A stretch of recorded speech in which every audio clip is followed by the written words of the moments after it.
Most people immediately ask me, was it the stock market? Cryptocurrencies? A bad business decision? Well, I can tell you it was none of those. What happened to me is far more common and caught me completely off guard. In this video, I want to share my story, how I lost a small fortune, the warning signs I personally overlooked, and how, if you're ever in my situation, you can hopefully avoid my fate. Let me take you back to the beginning and why I thought this was going to be the best financial decision of my life.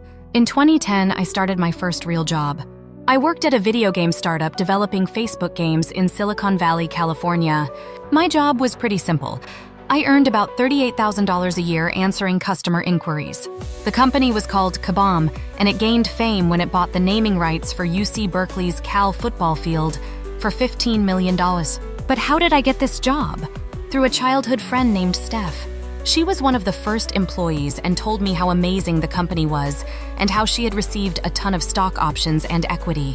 Sounds like a dream, right? When I started, however, the customer service role didn't offer stock options or equity.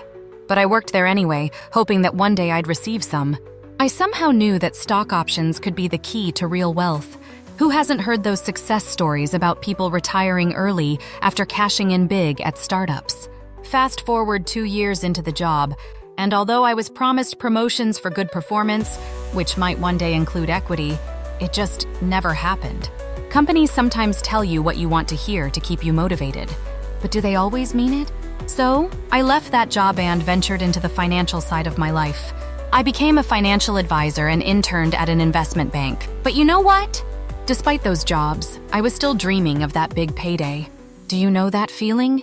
Now, here's the part of the story where I lose $85,000. Curious? It happened when I took my next job after my time in finance. And for those eagerly waiting to find out how I lost the money, here's the short version. It was due to something called underwater stock. But how did it happen, and what does that term even mean? My new job was at a Y Combinator-backed company called Machine Zone. Have you heard of Y Combinator? It's a very elite startup incubator in Silicon Valley, responsible for companies like Airbnb, Dropbox, Coinbase, Stripe, and Reddit, to name a few. Impressive, right? Imagine working at a company with the potential to become the next big thing. That's exactly what I thought when I joined Machine Zone. When I was given the opportunity to purchase stock options in the company, I was thrilled. But here's the catch. Machine Zone didn't use RSUs, restricted stock units. Instead, they used another stock compensation model simply called stock options. What's the difference? RSUs represent actual shares of a company, while stock options give you the right, but not the obligation, to purchase a certain number of shares at a predetermined price within a specific time frame. Sounds complicated? Don't worry, I'll explain. Imagine working at NVIDIA before it went public and having stock options with an exercise price of 30 cents per share. If the company goes public and the stock trades at $1.20, you could exercise your options, buy the shares for 30 cents, and sell them for $1.20. Nice profit, right? But here's the problem. If you work at a private company that hasn't gone public yet, you have stock options but nowhere to sell the shares. Why spend money to buy shares you can't sell? Unless there's a liquidity event like an IPO or a stock buyback. The biggest challenge arises when you leave your job. That's exactly what happened to me in October 2015. I was burned out, often working long hours and weekends, and I wanted to try something entrepreneurial while I was still in my 20s. When I quit, I learned that I had 4 months to exercise my stock options, or I'd lose the rights to them. This posed a problem. The exercise price for my options was about $6 per share, and I had the right to purchase up to 18,500 shares. That added up to over $85,000, a massive bet on a company that hadn't gone public yet. But remember, Machine Zone was valued at $4.8 billion at the time. In my mind, it was clear, this company was going public. What would you do? I talked to my dad about it. He asked me, "Do you think the company will go bankrupt?"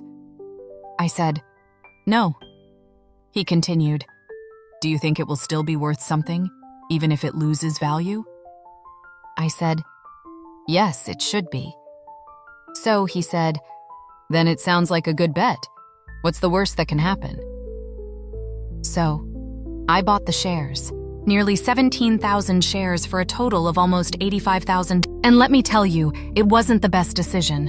Why? The worst-case scenario happened. After my purchase, the original CEO was replaced by the board. That was a bad sign, right? In 2018, it was reported that Machine Zone had raised about $750 million in a new funding round. But 2 years later, reports surfaced that Machine Zone would likely be acquired by AppLovin, a publicly traded company. I was excited. Maybe my shares were finally worth something. But reality hit hard. All common shareholders, employees like me, were wiped out. Our shares were worthless. Why? Because of liquidation preferences. In startups, preferred shareholders, like venture capitalists, have priority over common shareholders, like employees. If the company is sold and there's not enough money to pay the preferred shareholders, the common shareholders get nothing. That's exactly what happened.